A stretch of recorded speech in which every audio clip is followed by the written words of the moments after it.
All right, everyone. Let's go ahead and get started.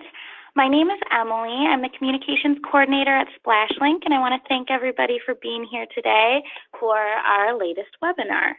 Today, our speakers are Ebie Holst. She's the founder and CEO of SplashLink.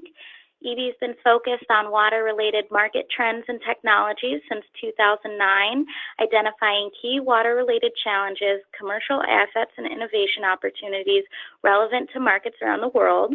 She's a Price Waterhouse and 12-year Silicon Valley veteran in information technology, as well as a seasoned consultant and navigator of the startup landscape. Ebie's worked in both information and clean technology and brings over 30 years of management and practical experience in the strategic design and launch of new business models and alliance initiatives across multiple sectors and global industries. Within the water industry, Ebie has been tapped as an advisor and speaker on water issues, opportunities, trends, and technical considerations by organizations including the White House and Brown, Gibbons, Lang and Company, as well as water-intensive industry stakeholders such as oil and gas.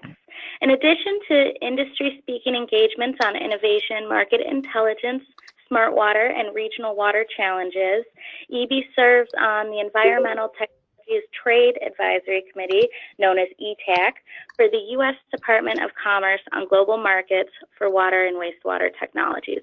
She's a graduate of the University of Michigan. And we're so excited to have Richard Seline here with us today as well.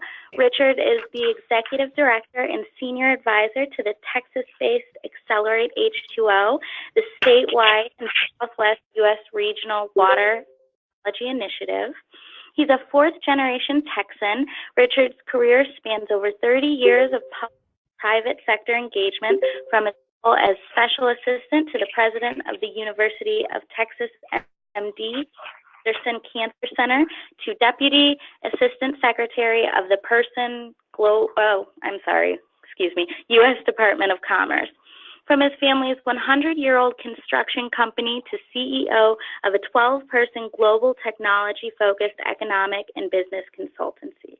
From designing and launching the CIA's venture capital initiatives to similar funds in Washington, Utah, and Texas.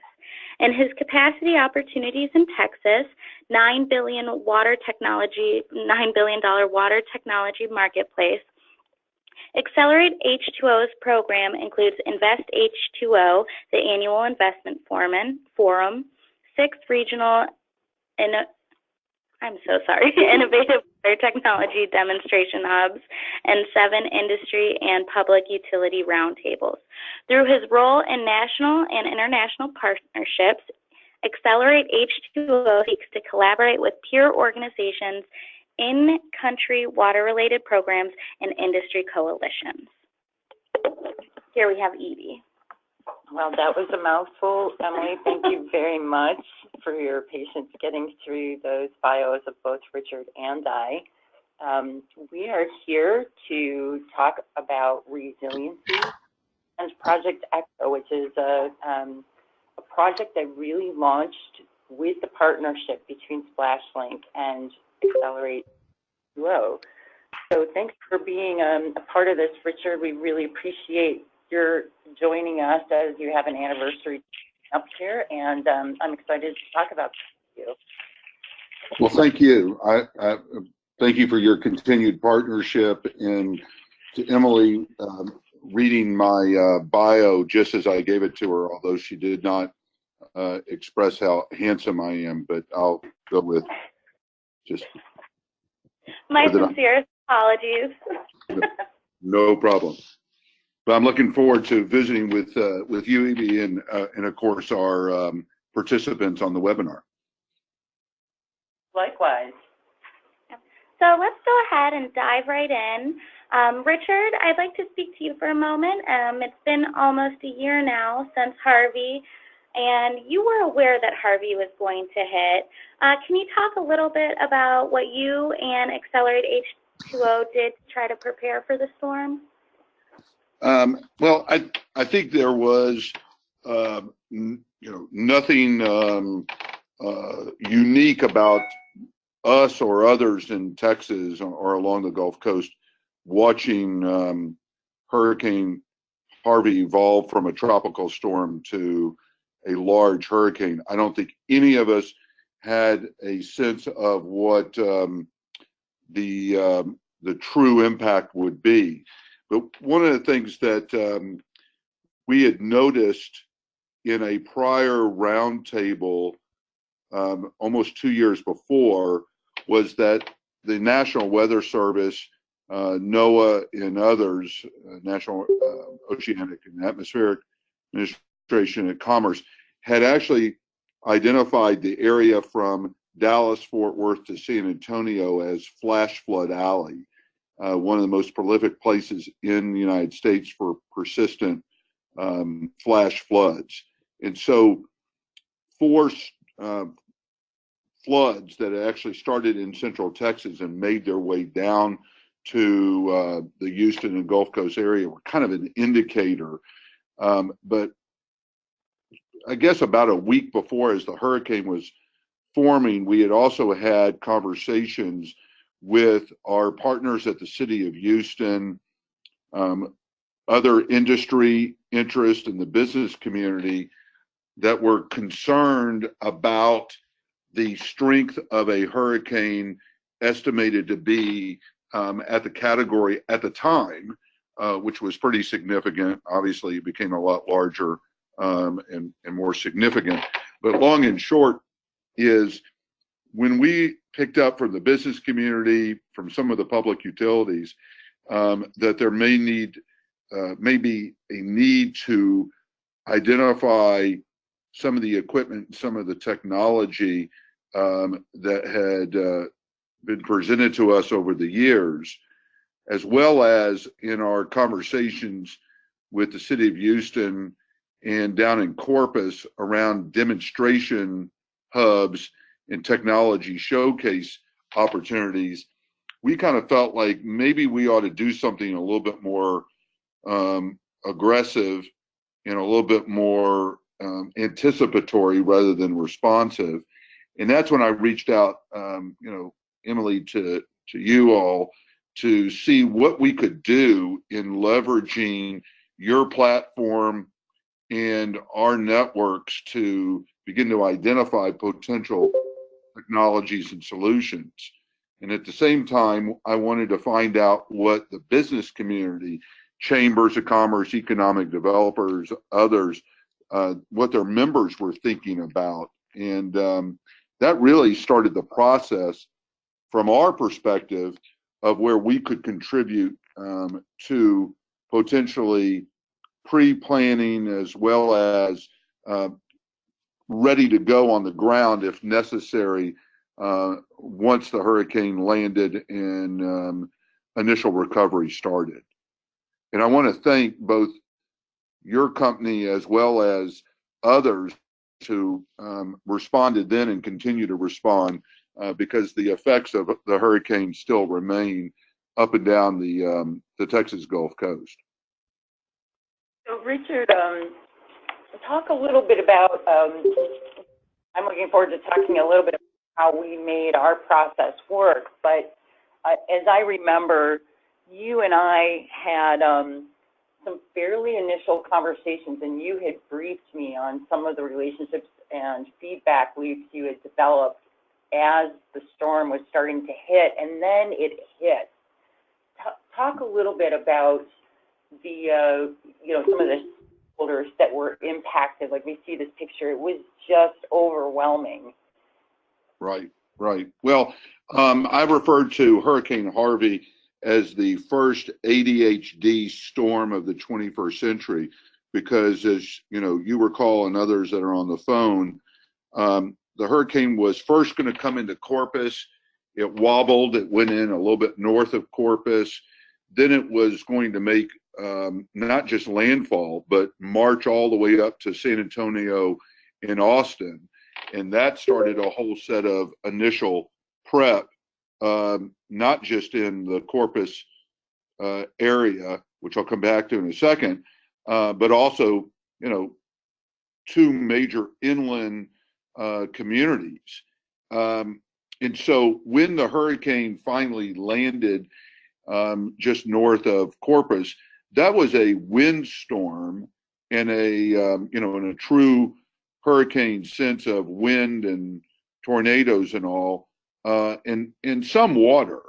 And then it started marching up again towards San Antonio and Austin, and literally turned itself right back around and blew back out in the Gulf, recharged itself, only to make landfall, as you all know, a couple of days later into Houston as a torrential water event, one of the worst water downpours in recorded history in the United States. So the flooding that occurred in Houston was a water event. There was not a storm surge. There was not really a windstorm. Over in Beaumont, Port Arthur, to the east of Houston, where there is a major set of assets in the petrochemical production, that was a storm surge and a windstorm. And so, in a sense, what we had was one hurricane, three different types of impact, and the destruction effects were different in each of those locations. And so as we started realizing that this storm was wobbling, even after it came back out in the Gulf, gave us another chance to talk with the business community. We started hearing from different utilities and others, just checking in and seeing what their plans were, what they had done in the past.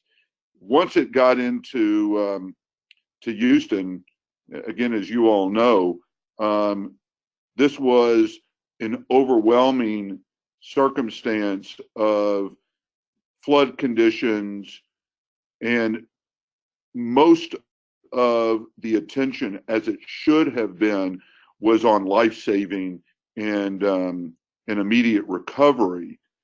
What we were anticipating, based on our conversations in advance of it landing along the Gulf Coast and especially in Houston, was once those immediate emergency responses were in place, what would be the focus on restoration and long-term rebuild? Does that help give at least a little context? It does. I remember too, Richard, I think before my experience with SplashLink here with you as you were going through it, one of the things that was front of mind for me was, of course, utilities and the impact to utilities. And I think one of the things that really evolved in our discussions and as a much bigger picture question was as we see in this picture, there were commercial businesses that were impacted. And, we heard on the news some about the petrochemical industry, but, industries as a whole, as they were dealing with some of these issues, all the way down to the smaller businesses that just could not get back up and running, and that being one of the key things that you were trying to represent through Accelerate H2O in our partnership, above and beyond just the impacts to utilities. Could you talk a little bit about that, some of the things that you were hearing from these players? So one of the expectations based on Katrina, prior storms in Florida, and Hurricane Sandy up in the New York and Connecticut, that we looked at, and it was actually a part of a call a couple of days before the hurricane making its second landing into Houston, was the difference between the public sector response in need, which is appropriately and obviously focused on health and safety. So, hospitals, first responders, core infrastructure, and then secondary, which is appropriate, secondary ends up being the more private sector infrastructure. When when prior flood and storms have occurred, you tend to be able to kind of balance both at the same time, and especially because some of the assets of the private sector are adjacent to or may actually be a part of that immediate recovery. In this case, because it was so overwhelming, the private sector, in a majority of cases, was really somewhat left to their own to restore themselves. And matter of fact, businesses, retail, commercial spaces were left to quote unquote a future date, meaning a couple of days or a week or so.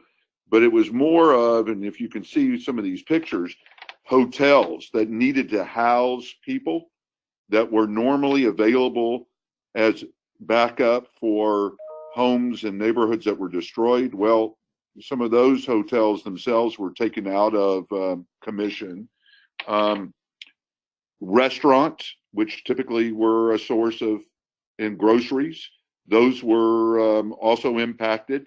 And then your underlying economic drivers, which could be manufacturing, oil and gas, any of those other types of assets, those large-scale assets really went into full-scale recovery to get fuel and chemicals back online.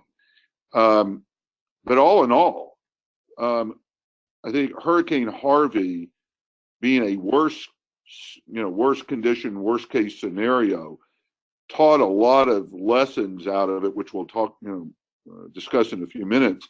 But the reality is that the amount of equipment, technology required to respond to this type of storm really has created a benchmark for understanding where public-private partnerships are critical, where assets can be used in different ways.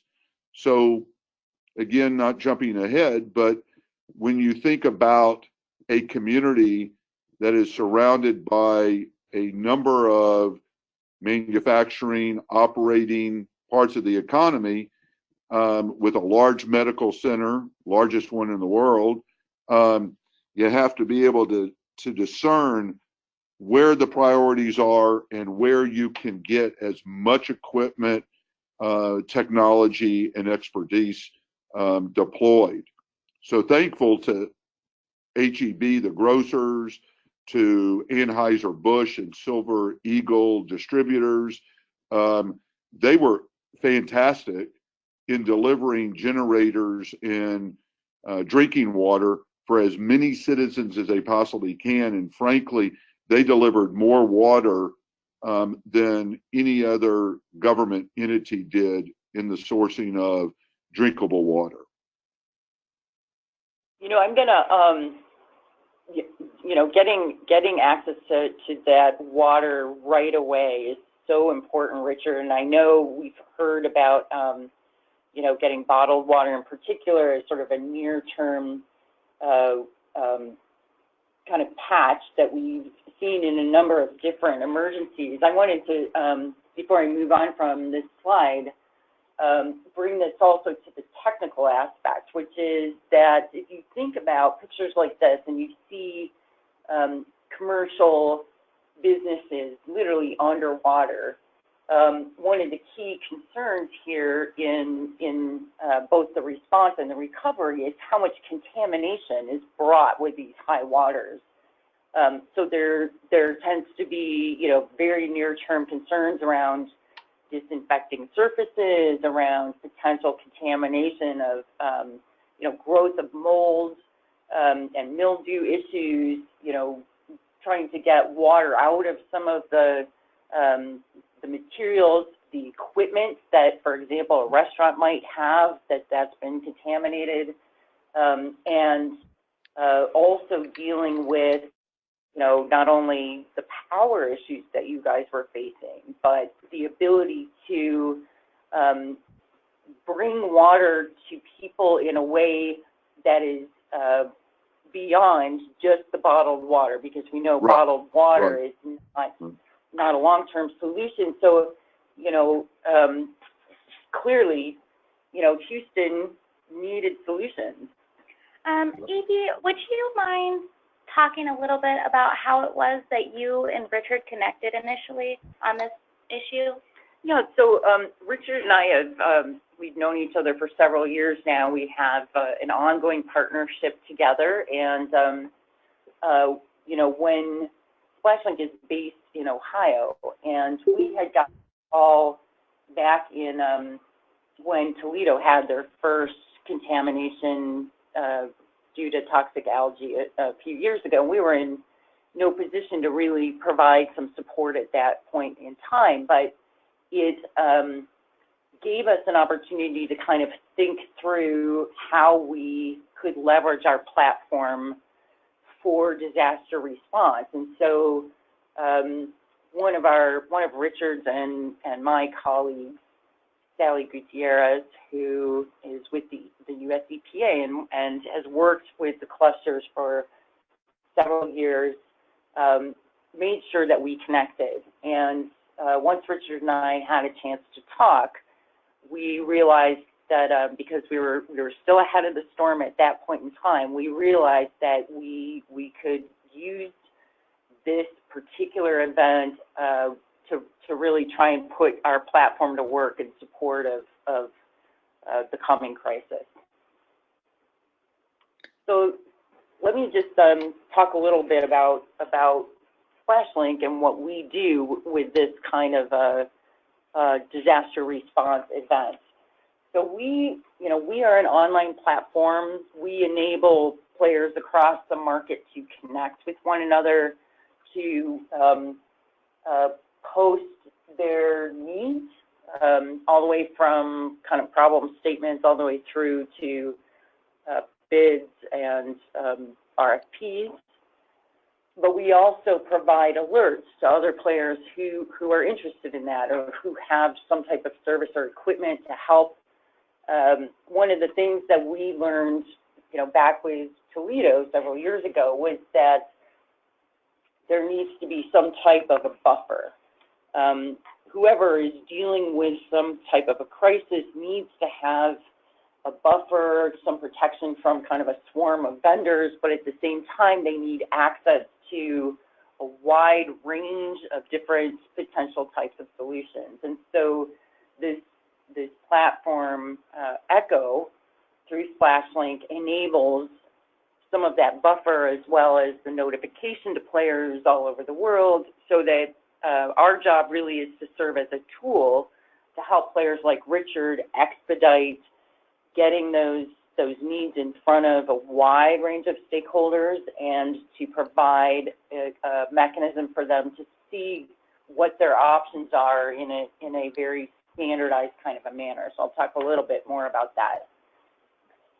So the Echo service itself serves essentially two main groups. The first is impacted organizations. This can be organizations such as Accelerate H2O, which is really sort of the ideal, because you have then an organization regionally located that has its own network of players. As Richard was describing, you know, he was in a position to be there on the ground and actually assess some of the needs, not only from the public sector side and the utilities, but also with the various business communities. But we also serve, you know, individual institutions as necessary. So, for example, one of the hurricanes to follow, we were working with a major university, and they were dealing with, you know, specific lab equipment needs for them to be able to serve their local community as the crisis evolved. So, you know, what we provide for impacted organizations that would contact us is, in essence, a way for us to bridge some gaps with other organizations and help to identify where there may be some common needs. This is the key role that Accelerate H2O played on the ground there in Texas. And then once those needs are identified, to get those posts out to a network all over the world of potential solutions providers to track responses as they came in and to protect and provide a buffer to the organizations that are actually inside of the crisis. So they're not dealing with vendors that are, we literally dealt with this part with, vendors literally sending, brochures and, wanting to do some type of a conversation or demo on the phone, which is, what we needed to do is provide information to our clients on the ground in the crisis, something that they could assess by immediate needs, and we'll talk about that a little bit too here. On the other side are the solutions providers. So,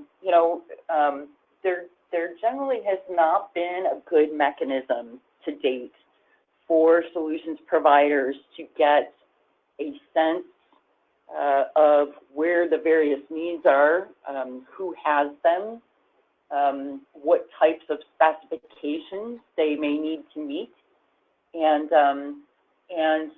one of the existing systems for disaster response really focused on the utility to relationship. So if a utility, for example, in Toledo, when they were dealing with their crisis, they might look to an existing mechanism for them to reach out to other utilities that may have some equipment they could take on loan to deal with the issue. What we've realized is that that's a really key component, but it needs to go beyond because, again, when you're dealing with a crisis of the magnitude that, that Richard was facing, Richard and his communities, you need to have all options available. And more often than not, it's going to go beyond what's available through other utilities. And of course, for that commercial sector and meeting their needs, they've essentially been generally pretty left out in the process. So we provide solutions providers a mechanism for them getting insights on that, getting automatic updates when new requests come in or there's an update to existing requests, more detail about what needs are really representing the problems on the ground, and a way for them to communicate of the the requester what it is they have in a way that's relevant to what that requester needs right now. Thank you for that overview, Ebie. I'd really like if you could talk about the process that you and Richard went through to start applying ECHO to supporting the stakeholders throughout in Harvey and what that kind of looked like. So I'm going to just say a couple of words here, Richard, and then give you a couple of minutes to talk about what those early needs were. Basically, one of the first things that we did on our end in communicating with Richard was to identify what the key needs were and how we needed to structure not only our outreach to other vendors, but a way for them to respond in a way that was going to be useful for Richard and his colleagues on the ground. So Richard, talk a little bit about some of those early requests, and then from there. Right, and let me be mindful of folks that are listening in, because I'm always sensitive to this.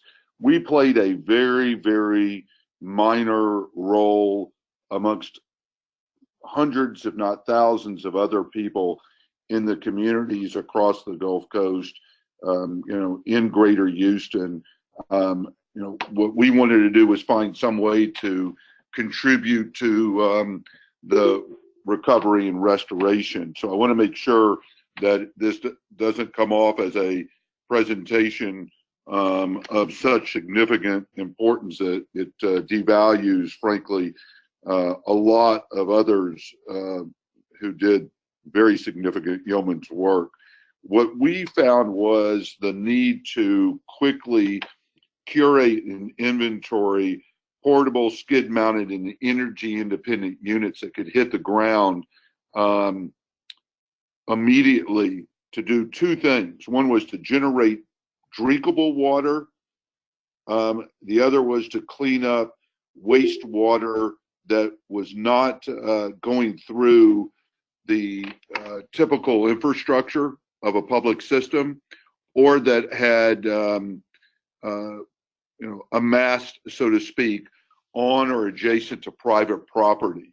So if you think about large retail centers, corporate campuses, university campuses, any place where there was a need to deliver water or to clean up some amount of and conduct some form of treatment. So while we, Accelerate H2O, knew about a number of these technologies, frankly, we did not have a complete curation or inventory. That was number one. Number two was really getting an understanding of the specifics, the amount of water and the quality of water required. And then the ability for matching up the urgent needs with the immediate delivery of a solution. And so one of the requirements was to be able to identify who had what equipment that could hit the ground within 12 to 24 hours of potentially, the incident, or what it would how long would it take, and then to anticipate coming out of this, would the equipment be needed longer than just the immediate restoration and the immediate recovery? How long would the equipment need to be on the ground for? So working with SplashLink, rather than us trying to do this, capture it, so to speak, on the back of napkins and handwritten notes, emails and text, we needed a place to curate. So that was the first effort. What really was to use the platform as a means of connecting, as you see, urgent needs with urgent solutions, meaning the equipment. We knew that TexWarn had established its relationship and with a number of the utilities across the state. So we did not wish to compete or take away from TexWarn. Matter of fact, we reached out to the TexWarn and the National Water Emergency Network folks and said, if any of what we find could be helpful to a public utility, please, you are more than welcome to tap in and leverage this, because again, our focus was on private sector facilities, operations that may not be on FEMA or Homeland Security or others' immediate list. So if walking at night, wear bright colors. Finally, remain alert. Oh. Don't talk on a cell phone, text, or use earphones when crossing. Someone needs to mute their phone. Thank you. Somebody has put us on hold and we're listening to the background. Oh. Okay. Well, this wouldn't be the first time I've had to talk over. Public Libraries MyLink Library Card. Discover educational information and fun entertainment such as streaming music. The other movies, part here, I think, and audiobooks. is favorite books too, and so much more. We also put the MyLink call Library out card for free. equipment For more details, facility. I'm Richard. There we go. Okay, Richard, go ahead. Okay. So the other part is that we understood that some of this equipment could be in our own backyard, but may actually be underwater. So we looked for every place possible on a global basis for any of this technology and equipment and supply chains to be made available. You may recall that within about a week after the hurricane actually hit, I went to Israel for Israel's annual water technology conference and had an opportunity to make a presentation from the podium to about 1,000 attendees to provide an update of what was underway in Houston and across Texas. That led to the State of Israel, the Minister of Energy and Infrastructure, and others to offer a number of technologies and equipment solutions, as did we heard from Singapore and other places around the world. So this became immediately a regional to a global response, which was frankly overwhelming and would not have been easy to capture all of those offers in one place. The other is that we frankly just had to quickly understand how to get the equipment and technology deployed in the absence of formal agreements or frankly even emergency purchase orders. We felt like we would have to do that, figure that out along the way, which we'll talk about as a lesson learned here in a minute. But frankly, what we wanted to do was just get the equipment identified, understand what the requirements, both the technical, the energy, power requirements, what it could produce in the way of a solution, where it was most appropriate to be deployed, and how long, frankly, would it take to get the equipment on the ground and in certain places. All those elements that are defined here opened up a lot of interesting discussions and, again, lessons learned.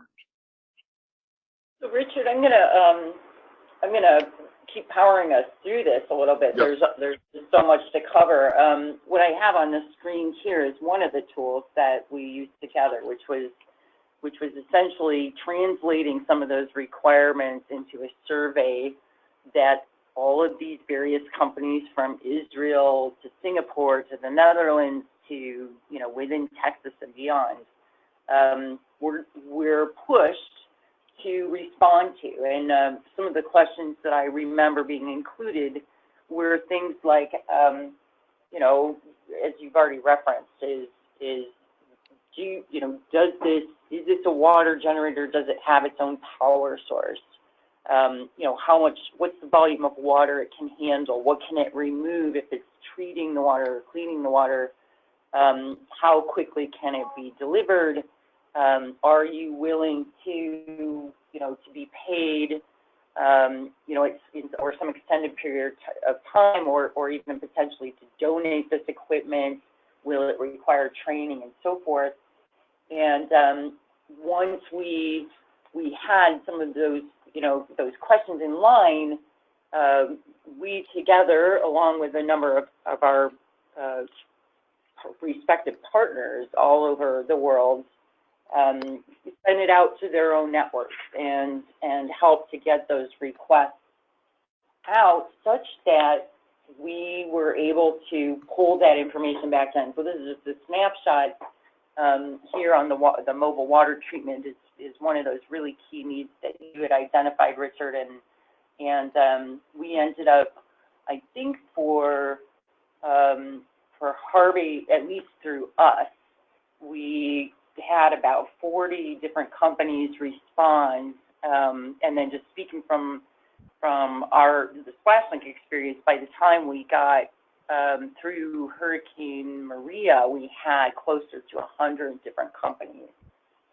But this is just referencing this picture. This is essentially one of the deliverables that came out of the echo role of this picture, which was provide people there back on the ground with the contact information, with essentially a tool to compare apples to apples, more or less, across those various types of requirements and requests that that Richard was facing. So, Richard, let's talk a little bit about those lessons learned as you went through that process. Yep. And I think you can go ahead and scroll these up, but I think this will not come as a surprise to anybody on the phone. First lesson learned is that after Katrina, the hurricanes in Florida, the hurricanes up in the East Coast, other floods and water-related, weather-related emergencies, there are several lessons learned and after-action reports.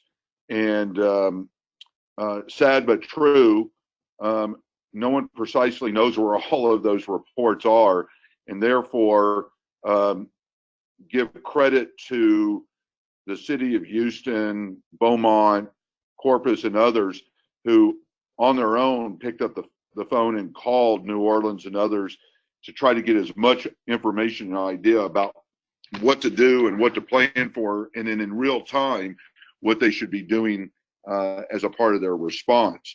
But it really opened up not just our eyes, but we've shared these lessons learned now with Homeland Security, FEMA, emergency response, and others. First off, if you're an equipment or technology provider and you've got so-called shrink wrap products sitting in your warehouse, your CFO and your investors are not real happy, meaning you should not have any product in your warehouse. It should be out for sale. So one of the challenges, how do you find in readily available equipment and supplies that can be made on the ready, if not pre-positioned? So check mark, one issue. Not everybody is sitting with a lot of equipment ready to go and ready to be deployed at a moment's notice. The second is, yes, there was equipment that was identified, recognized somewhere either in an inventory or out in some form of a distribution network. The real question was this 24 hours away or 24 days away from being able to hit the ground running and get it set up? That became very, very clear to us that the time lag defined the utilization of the equipment. So if there was an emergency response that needed to be addressed within the next 72 plus hours, one of our challenges, frankly, was we really couldn't help. But if it was something that was a slightly longer term, then we knew we could get the equipment identified and on the ground. Third element was very much gracious response from the oil and gas energy world, especially those companies that have significant amount of pumps and filters and tanks sitting out in the Permian Basin. But frankly, EPA, our state environmental commission, cities, much less FEMA, are not going to allow a piece of equipment that was sitting out in the oil and gas production field to suddenly be used in an urban setting. So no matter how many pumps, valves, pipes, flexible pieces of equipment were sitting in another part of the state being used in the energy world, none of that was going to be allowed unless it was completely cleaned and inspected and recertified. So what we realized that's missing is we do not pre-position equipment, technology, and expertise in any way in this country to generate water resiliency. We know where certain equipment is. We know who has certain pieces of equipment, but what we don't have is a ongoing, active way of determining where that equipment is located, where it can be pre-positioned, and what it would take to get it delivered. One of the others is that we had to focus on not just the amount of water, but also what is in the water. What's the quality of water? So some of the quality is frankly no different than what we treat every day, and that can be done through certain filtration. But some of this water hit chemical facilities and chemical plants.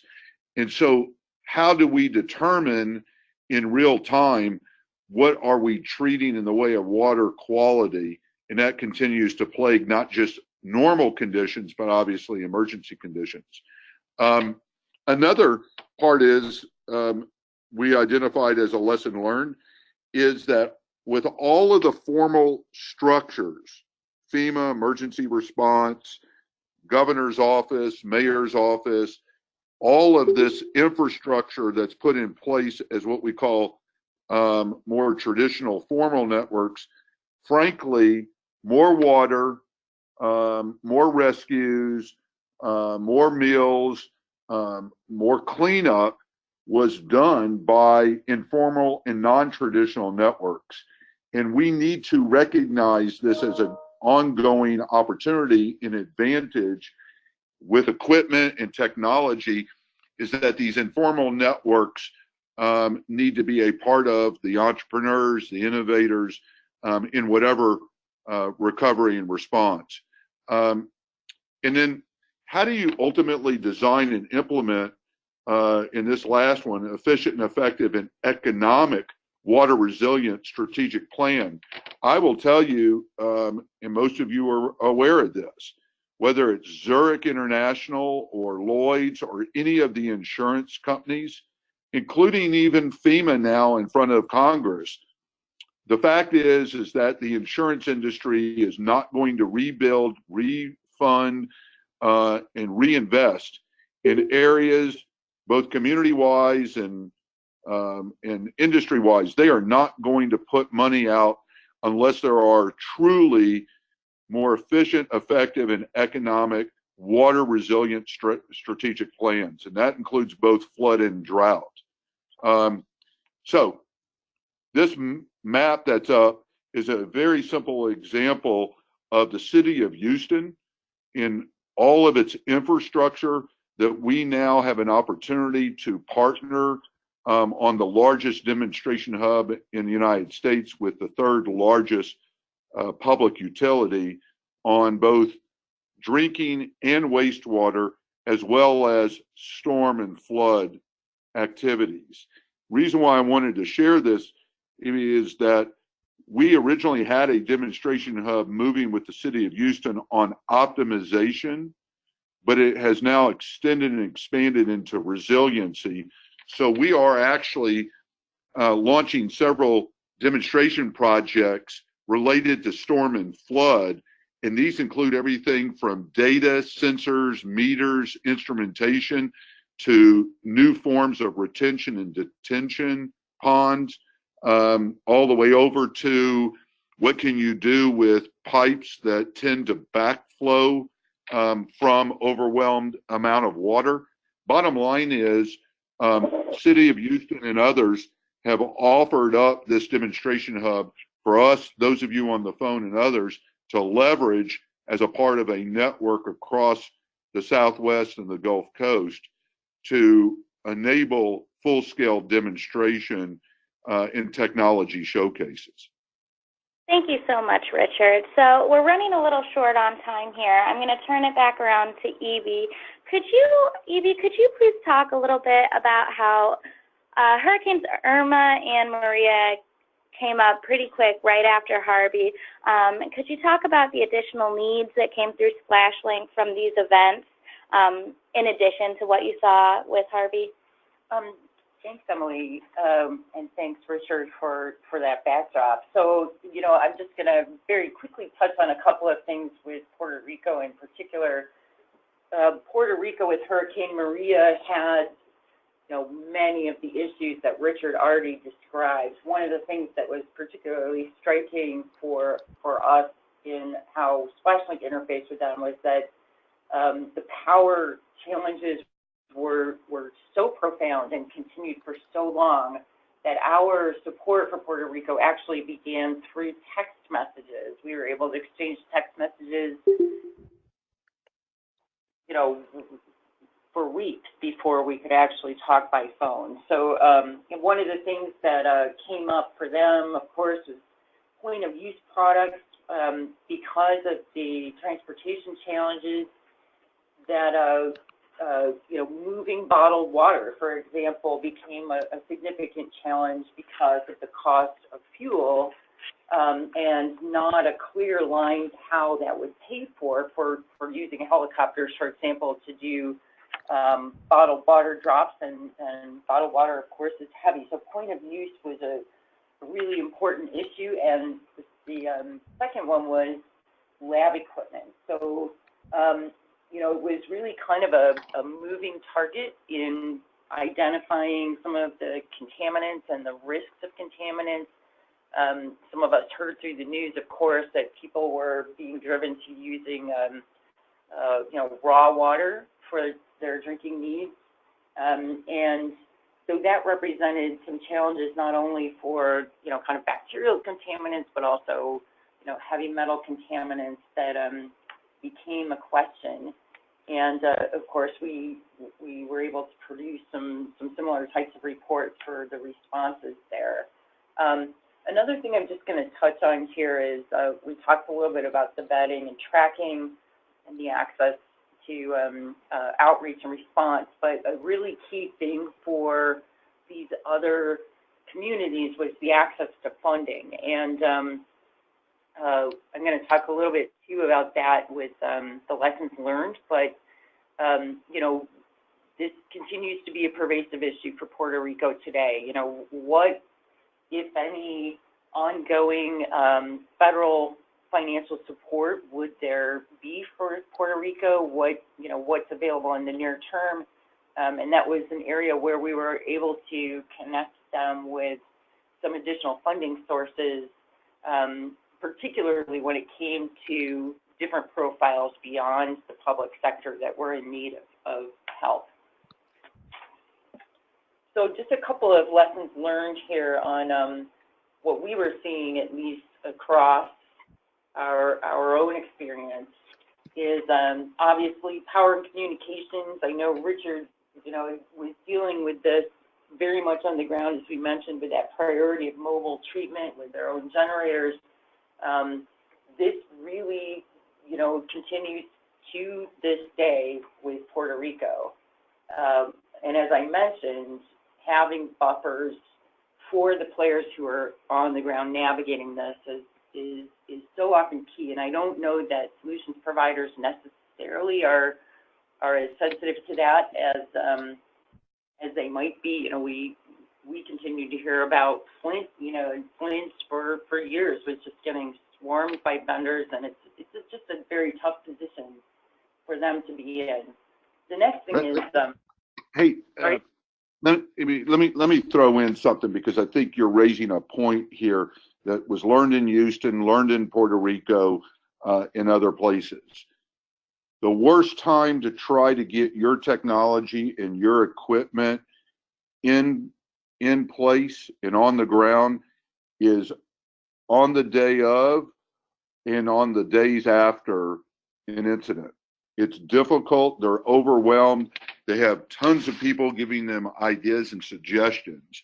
So that's one reason why I think what's been created here with ECHO and proving these experiences out is, how do we become an anticipatory force for what needs to happen on the ground in both goodwill, but also vetted, proven technologies and solutions, so that folks also on the ground don't feel like they're being ripped off. I just want to put this straight up, that these buffers and protections between the technologies, the equipment providers, the economics, and all, I think we have an opportunity, those on the phone and what we've created here, to really to have this anticipatory activity rather than one that's done on the fly. Yeah, you know, the other thing, and it's related, is that the politics are inevitable. I mean, you know, again, you've got, by definition, public sector players engaged with disaster response. And that, if it's a disaster, it goes up the ladder very quickly and takes it to state levels, federal levels, and politics are inevitable in that process. That means it can get very bureaucratic very quickly. There becomes a very cloudy sense of who's empowered to make decisions to procure equipment and technology, as well as accountability concerns. So, you know, one of the relationships we had in Puerto Rico, one of our clients was concerned about, I want to do what I need to do for this community, but I also don't know if I'm going to get in trouble if I take a step to go ahead and move forward with procuring the technology and equipment that we need. Money and liability risks, this could be its own discussion. Again, because the politics get involved very quickly, there are a lot of questions that start coming up of, we're in crisis, we need to get the equipment, where's the money going to come from? Can we count on FEMA? Can we count on funds from Congress?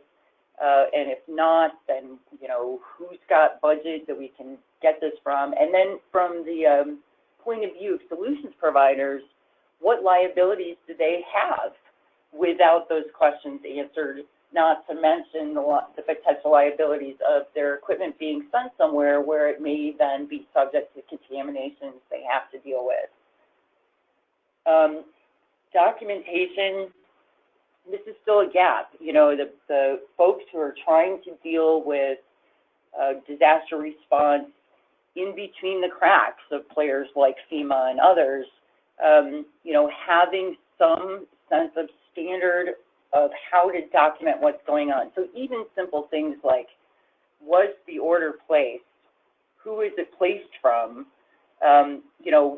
Was that vendor vetted, which is one of those things why having one of these lists helps, like we showed you earlier through ECHO.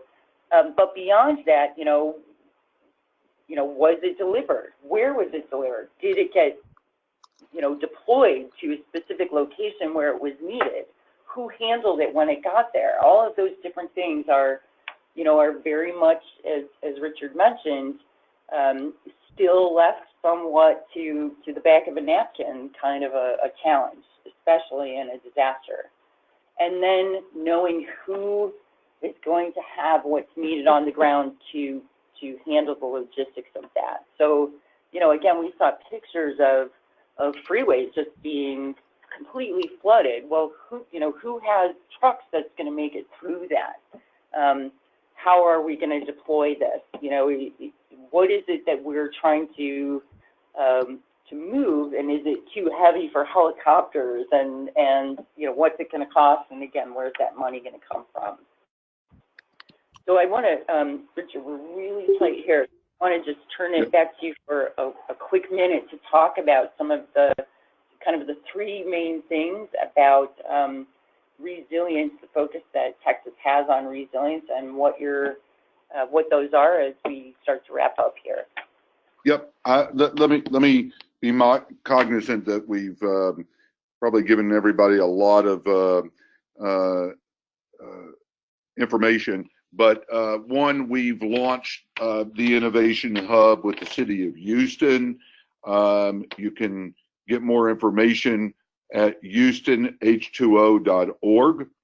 But most importantly, tied to this webinar is that we will be hosting our 4th annual Invest H2O at the end of September. We have moved it from June in Austin to September in Houston. It's focused on investing in resiliency. We have a great lineup of keynote speakers and panelists that are more detail on that right after we wrap up here. Well, look, I want to be cognizant. Let me just say, rather than holding people up, they can get back in touch with me, find more information on this at investh2o.com. But I think what we want to do is have an opportunity for those of you on the phone to hear more, engage more with both federal and state and local resilience interest, as well as the private sector. We've brought a number of Fortune 500 companies, and also have an opportunity to hear more about ECHO as a deployment for good with your communities of interest, your industry organizations. So we look forward to welcoming you down to Houston, and you can please email me or go to the websites available. Thank you so much to you, Richard, and also Ebie for this fantastic webinar. We're super excited to support the coming work ahead of us.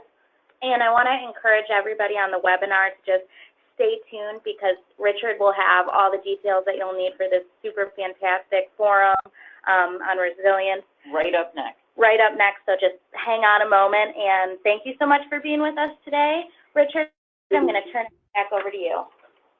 Thanks, everybody. Great. Again, I'm cognizant that it's the lunch hour for many of y'all. I just want to take 2 minutes more. If you have any questions, you can obviously get back to us. But this is our focus on drought, flood, cybersecurity, and uninterruptible supply of water for communities and industries. These sessions are very highly interactive. They are focused on both current and emerging market scenarios. We have confirmed leadership from Homeland Security, FEMA, EPA, Department of Energy, federal labs, as well as from Holt Caterpillar, ExxonMobil, Siemens, and others. So I think you're going to find this an opportunity to look at what are the emerging market needs, what are the opportunities by procurement decision makers as well as investors. And for us, investors are high net worth, family offices, venture funds, corporate venture, and foundations, private equity, public finance, all the way over to procurement decision makers. So I think if you'll take a moment to look at the website, we've done this now for years, and early bird registration closes in 10 days, so you get a little bit of a discount. We've also provided certain discounts for early stage companies. So with your review and consideration, love to have you all participate in any form of the event, even if there's an opportunity for a senior executive from your organization to participate in the agenda. And I would be remiss, and my executive committee would be upset if I didn't say that we are still very much looking for sponsors and underwriters of different parts of the agenda. Last part is, we are intentional that this is not just your typical investor forum, that it is also intended to launch a number of initiatives to address lessons learned that we've discussed on this webinar. So this is a good platform for your interest to join us in shaping those next steps at a national and local level. Thank you for your efforts. Thank you for your attention. Hopefully we'll see you all at the end of September in Houston. Richard, thank you so much. You'll definitely see SplashLink there, and we're so excited. Furthermore, I will be sure to provide all of this information to all the attendees here today in a follow-up email so that they can learn more about such a fantastic forum. So thank you for being with us here, everybody, and thank you for being here with us, Richard. Thank you. All right. We'll see everybody on the next webinar. Have a great day.